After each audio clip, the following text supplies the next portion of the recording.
Christmas is supposed to be a time of warmth, of family gatherings and gifts exchanged between loved ones. But for Sarah Jenkins, this year's Christmas would become the worst nightmare of her life. She stood by the roadside, in the middle of a deserted street. Under the dim glow of the street lamp, her face looked utterly exhausted, dark circles carved deep beneath her eyes. "Good evening. Are you Sarah Jenkins?" I approached her, offering what I hoped was a reassuring smile. She flinched slightly, then quickly composed herself. "Yes, Miss Elena. Thank you for coming." I know this sounds hard to believe, but I cut her off. "I'm here to verify the facts, not to judge." For a brief moment, something flickered in her eyes' relief, perhaps before fading back into unease. "My house is just nearby. Please, follow me." Sarah lived alone in the suburbs of New York, in an old 2-story house she had purchased just 2 months earlier. The exterior was decorated with blinking Christmas lights, yet for reasons I couldn't explain, they felt unsettling rather than festive. I studied the house carefully. There were no signs of forced entry. "Nothing happens during the day," Sarah explained when she noticed my scrutiny. "It only appears after midnight." "Let's go inside," I said. The interior was warmer than I expected. There was no musty smell, no sense of abandonment. Everything was neat, clean, and orderly. In the corner stood a large Christmas tree, meticulously decorated. She must have been genuinely looking forward to the holiday, if not for the strange events. "These are the things I told you about." Sarah brought out 3 Christmas gift boxes. I could see her hands trembling as she held them. The first gift was an old doll. There was something deeply unsettling about it. Its eyes, they looked alive. "At first, I thought it was just some twisted prank," she said. "So, I didn't think much of it, but on the second day, another gift appeared. A small box. Inside was a pair of tiny shoes, old, but carefully cleaned. If this was meant to be a joke," she continued, "it was starting to go too far." I glanced at the shoes. The kind a little boy might wear. But what was the sender trying to say? Then came the third gift. This time, Sarah's voice couldn't hide its tremor. An old photograph. The image was blurred, the face indistinct, but it was clearly Sarah as a child. Whoever was sending these gifts did not have good intentions. "They started appearing 3 days ago," Sarah whispered. "Every night. Exactly at midnight. Did you notice anything else?" I pressed. "The doll, the shoes, the photo." "I don't know," she said quietly. Looking at the dark circles under her eyes, I could understand the fear and anxiety she'd been living with. Still, something bothered me. "Why didn't you call the police?" I asked. "Why contact me, a journalist, instead?" Sarah fell silent for a few seconds. Her gaze drifted away, her hands clutching her arm tightly. "I was afraid," she said. "If I called the police, whoever's behind this might act immediately." It was a reasonable answer. I didn't push further. I sensed she was hiding something, but I was here to uncover the truth behind the gifts, not her private life. Next, we reviewed the security camera footage. The daytime recordings were completely normal. No one approached the front or back door. No footprints, no disturbances. At the time Sarah mentioned, the footage showed slight static, but not enough to conceal an adult moving through the house. There was nothing concrete to draw a conclusion from. My head began to ache.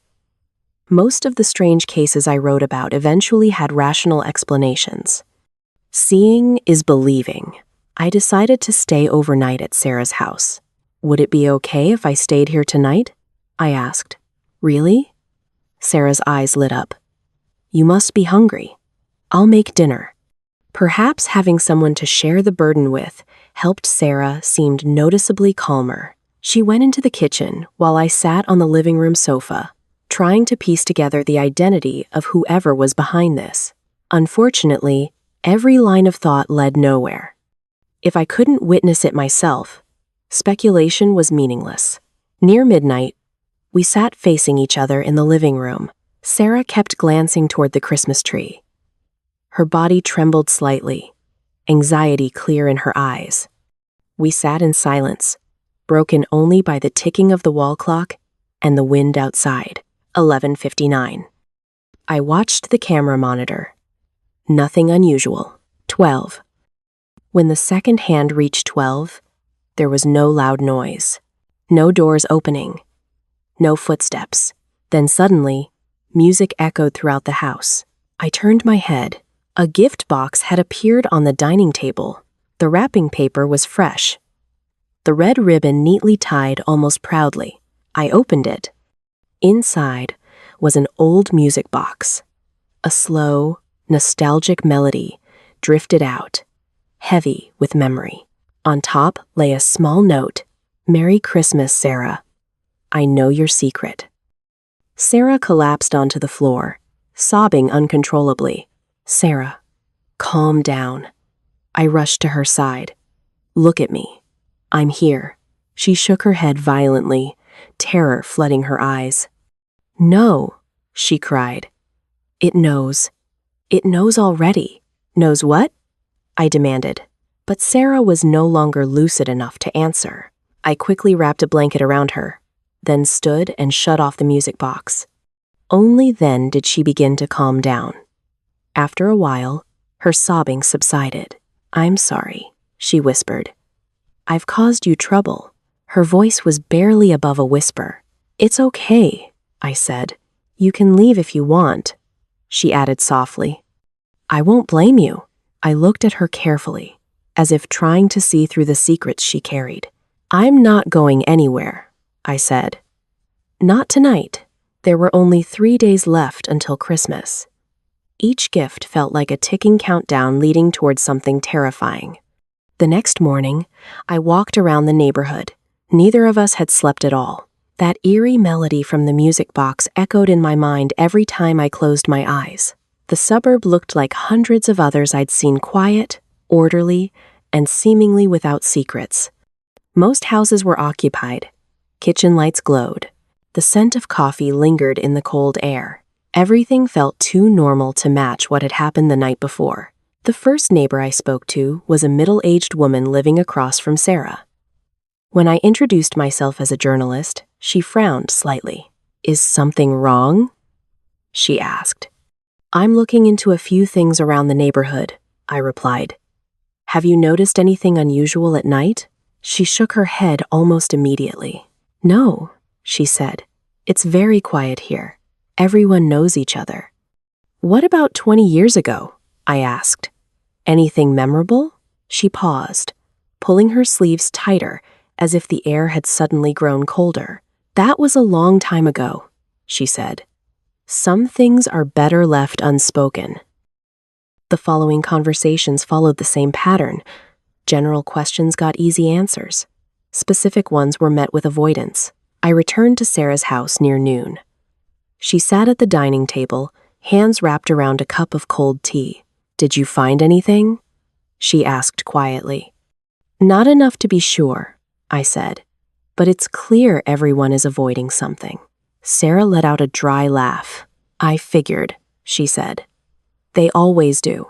We sat facing each other. I decided to ask directly, "Sarah, do you remember much about your childhood?" She looked down at the table. "Not really," she said. "I just remember the winters felt very long." She was still hiding something. All the gifts pointed toward one thing, the past. I was certain the answer lay there. Night fell.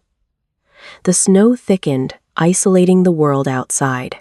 We sat again in the living room. But tonight's gift came early. Not at midnight. At 9:20 p.m., the box lay in the hallway, beside the staircase. Sarah refused to open it. So I did. Inside was a videotape. No label. The footage was old and grainy. It showed 2 children playing in a backyard, surrounded by tall summer grass. A boy and a girl. Sarah stared at the screen without blinking. Her eyes widened, breath shallow. Then she collapsed to the floor, fists gripping the carpet. I watched her silently. Perhaps now I understood the purpose of the gifts. As I moved to speak, my phone vibrated. A message from an unknown number. "Did you lock your door, Miss Elena Cross?" I turned off the screen. "From now on," I said to Sarah, "we're not pretending this has nothing to do with me." She nodded silently. "We need to talk." It was time for her to face the truth she had been hiding. We sat across from each other again. I spoke softly. "Who was that boy?" Sarah hesitated. When she looked up, her eyes were red, but dry. "That was my brother," she said. "Sam Jenkins. He disappeared over 20 years ago." "Why did you hide this?" I asked. "I tried to forget," she said.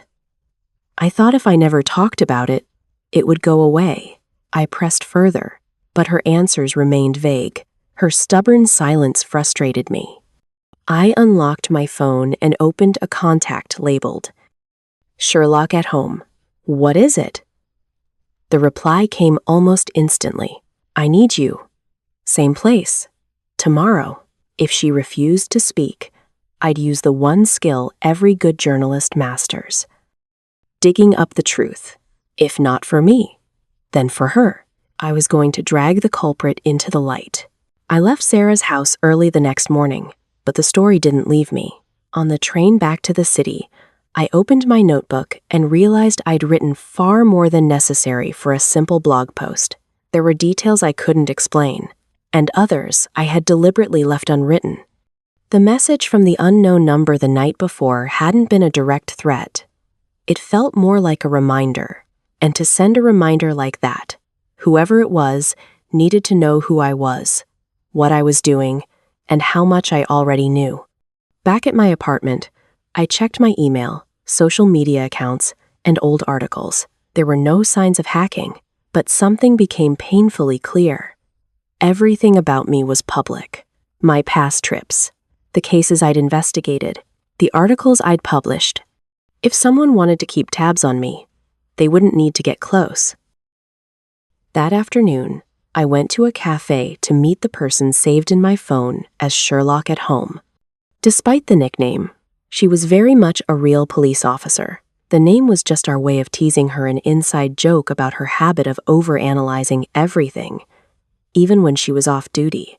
About 10 minutes later, a woman walked in, Claire, an investigative rookie, what the department liked to call a super rookie.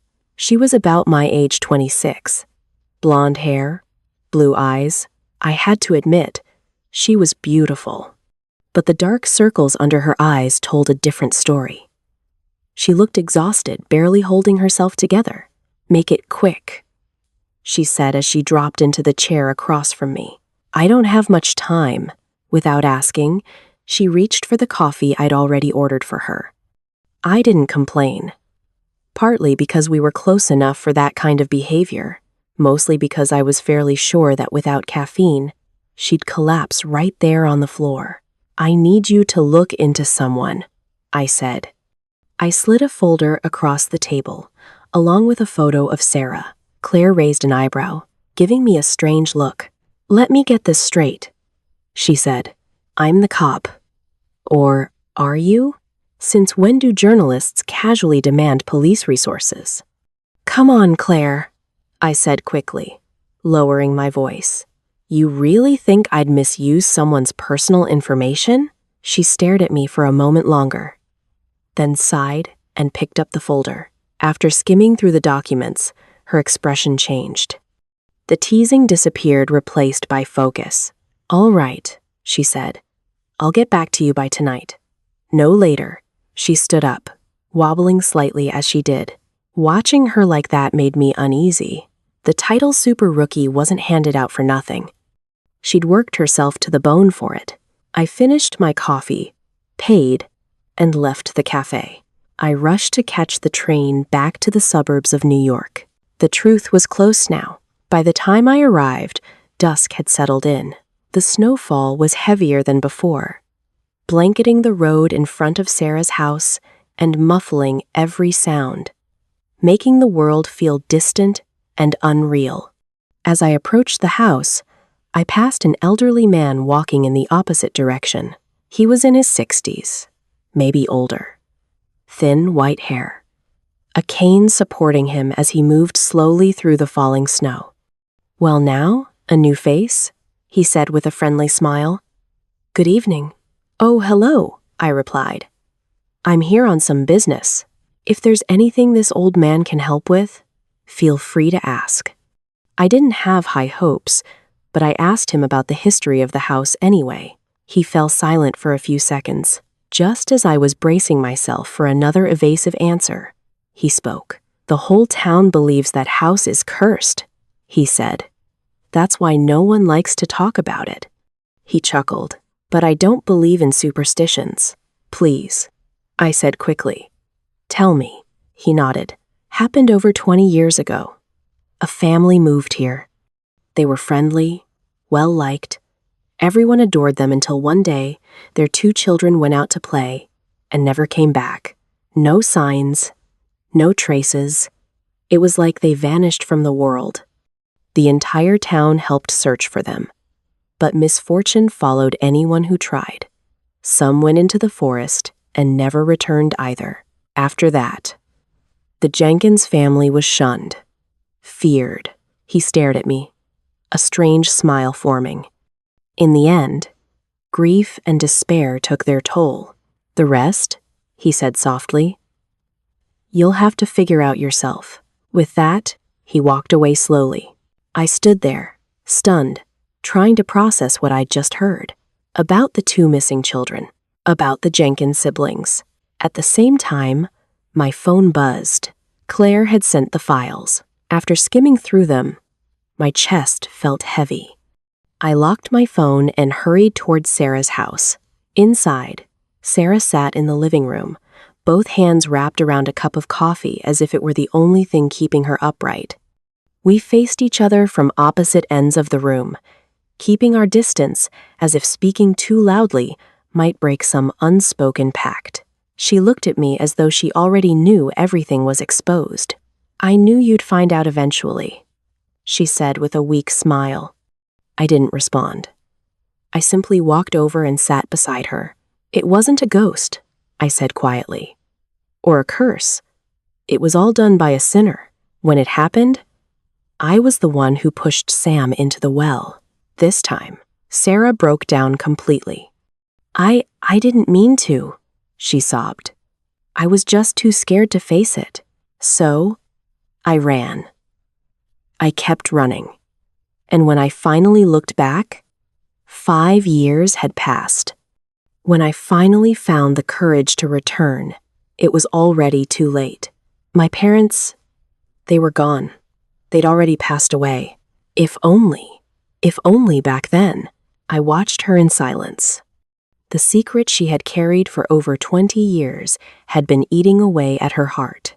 The guilt was crushing her. Despite her fear of being exposed, she had still come to me. Perhaps, deep down, she wanted to be found, wanted the truth to come out. "There's no such thing as if only," I said, interrupting her. "So, why did you come back here now?" "I received a letter," she said. "It said this place could release me from my guilt." So that was why she had returned. The true intentions of the one behind all this were still unclear. They remained in the shadows, watching. The night of December 23rd arrived, a heavy tension filling the room. I checked the security cameras. Nothing unusual. We waited. Midnight passed. No gift appeared. "That's strange," I murmured. Something was happening, something I didn't yet understand. "If this ends tonight," Sarah asked quietly, "will you write about it?" "I will," I said. Not to provoke curiosity, but to remind people that some things don't disappear just because we stop talking about them.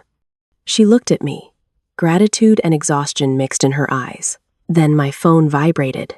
"Is that all?" The same unknown number. I hesitated, then replied, "Who are you?" The response came instantly. No words, just a map with a location marked to the north A blatant provocation. The perpetrator was challenging me to come. Don't think about calling the police. The next message followed immediately. You only get one chance. Think carefully. I knew it was a trap. I could choose to walk away.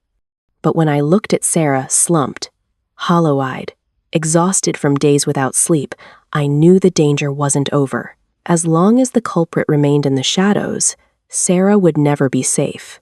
I decided not to tell her. I didn't want to push her over the edge again. December 24th. I spent the entire night thinking about how to deal with the trap, but no solution felt right. If only I had Claire's investigative instincts. My eyes widened. How could I forget about her? I grabbed my phone and sent her a message. What is it? The reply came almost instantly. I sometimes wondered if she ever slept. Thinking about the dark circles under her eyes made me feel a strange sense of pity. Without wasting time, I explained the situation as briefly as I could.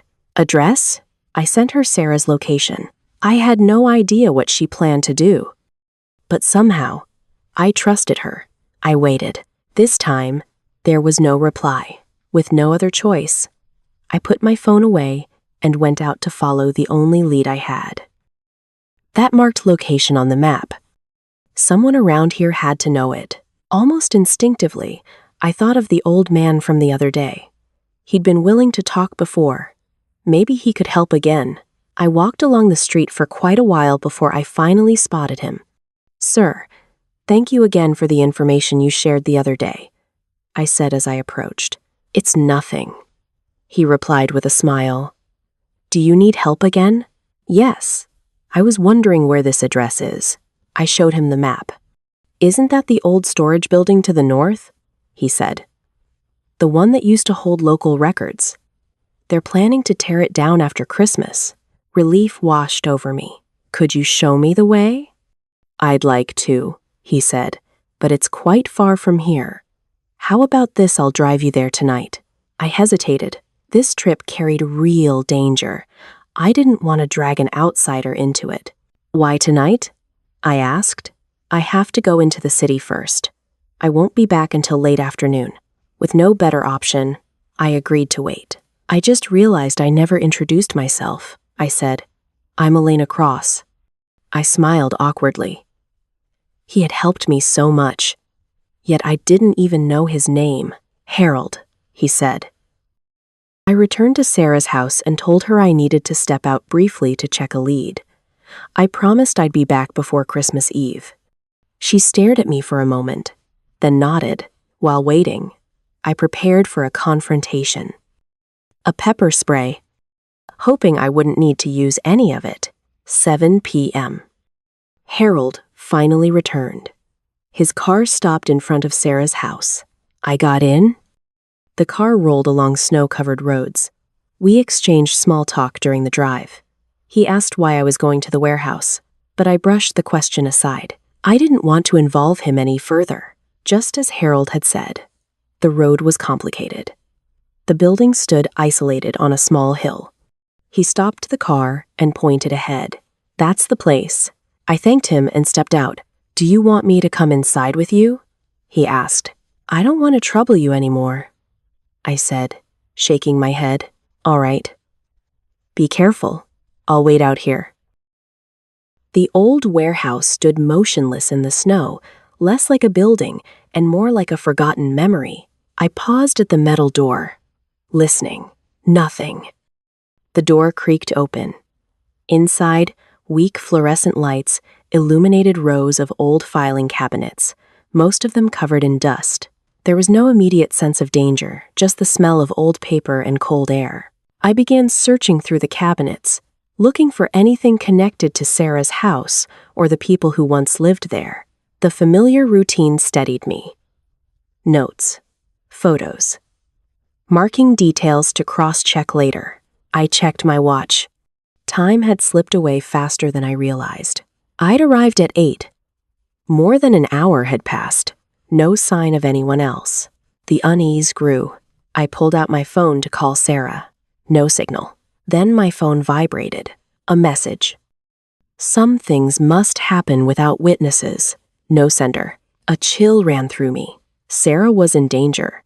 I left the warehouse immediately and rushed back with Harold. When I arrived, Sarah's house was unnervingly quiet. The front door wasn't locked. I burst into the living room. "Sarah? Where are you?" The lights were on. The Christmas tree by the window glowed softly, steady and warm. Everything looked too normal. Except for one thing, a gift box on the dining table. On top, a single line. Where it all began. I called her phone. No answer. Desperation tightened in my chest. This was my fault. I had been too confident. Then I heard faint footsteps from the hallway. Sarah? But it wasn't her. A man stood there, motionless, watching me. My anxiety spiked. My hand slipped into my coat pocket, gripping the pepper spray. One step closer, and I would use it. Instead, he spoke calmly. "Miss Elena, please come with us." He held up a police badge. I froze. "Claire, she must have done something. Please," I said quickly. "Sarah, she." "Calm down," he interrupted. "Everything is under control. We need to leave." "Now." I nodded. We moved quietly into a car parked nearby. I didn't understand why everything felt so secretive. The car sped off, stopping at an abandoned house not far away. Through the window, the first thing I noticed was an old well. "We're here." "Stay quiet," he said. He led me through the darkness. We stopped by a window. Several others were already there, including Claire. "Claire." I rushed toward her, instinctively trying to hug her. She pushed me back. "Quiet. This is the critical moment," she hissed, then turned her focus back inside. Inside the house, Sarah stood alone under dim lighting. Her figure looked unbearably small. Then she turned. A man approached slowly. Thin, disheveled, hollow-eyed. "Hello, my dear little sister," he said with a smile that made my blood run cold. "It's been over 20 years, hasn't it?" "Sam?" Sarah stammered. "You're alive?" Her tears fell.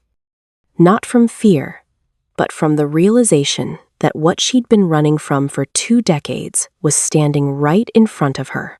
"Yes," he said flatly. "You've been living well these past 20 years, haven't you?" I've been looking for you," Sam continued, his eyes sharpening. "You hid yourself very well." "I'm sorry," Sarah cried. "I've regretted it every day. Please, forgive me." She broke down completely. "It's too late," Sam shouted. "You were jealous because our parents loved me more. So you pushed me into that well, didn't you?" "No, it was an accident. I didn't mean to." Sarah lunged forward, grabbing his hands. He shoved her away. "You got all their love," he snarled. "You've lived just fine. I am owed. And me? My world was 4 walls and darkness. Every day I waited for you to come back, to save me from hell. But you forgot me," he screamed. "Didn't you? It wasn't our parents' fault. They searched for us." "Then where were they when I needed them most?" Sam yelled. "Answer me." "They're dead." Sam froze. Anger? Relief? Grief? I couldn't tell. They couldn't find us. So Sam lowered his head. Now it was Sarah's turn. "Then why didn't you come back?" she screamed. "If you were alive, why didn't you return?" "I wanted to," Sam said hollowly. "But I couldn't escape that place." "It's pointless now," he whispered. "We can't go back." At that moment, church bells rang in the distance. "Christmas," he said. "Isn't it supposed to be a time for family reunions?" Then he lunged at Sarah. She stumbled back just in time, avoiding the attack but not without injury. "Damn it!" I shouted, standing up. Before I could move, Claire was already between them, knocking the weapon from Sam's hand. "This ends here," she said. Her team moved in immediately. Sam didn't resist. As they led him away, he laughed, tears streaming down his face. "Sarah, are you okay?" I asked. She clutched her side and shook her head faintly. We treated her wound and escorted her home. That's it from here, Claire said, waving me off. Go home. I didn't want to leave, but I had to. After all, Claire is a trustworthy person. I returned to my apartment just before dawn. The city was still glowing with Christmas lights. Everything moved on as if nothing had happened. Strangers passed by. Car horns. Music from late-night shops. No one knew a story had ended just hours earlier. Or so I thought. I hung up my coat, turned on the desk lamp, and opened my laptop. The screen reflected my exhausted face. 37 minutes passed before I typed the first line. What would become of Sarah? I didn't know. Claire messaged me. Sarah was safe. She'd be moving away. No address, no phone number, just one final text. Thank you for not leaving me alone. I didn't reply. Something still felt unfinished. I smiled faintly, telling myself I was overthinking. After all these years, I knew stories always leave echoes. And echoes return when it's quiet. I exhaled, turned back to the screen, and typed the final lines of my blog. What do you think about this story? Is it really over? Leave a comment below, and don't forget to like and subscribe for more mysteries.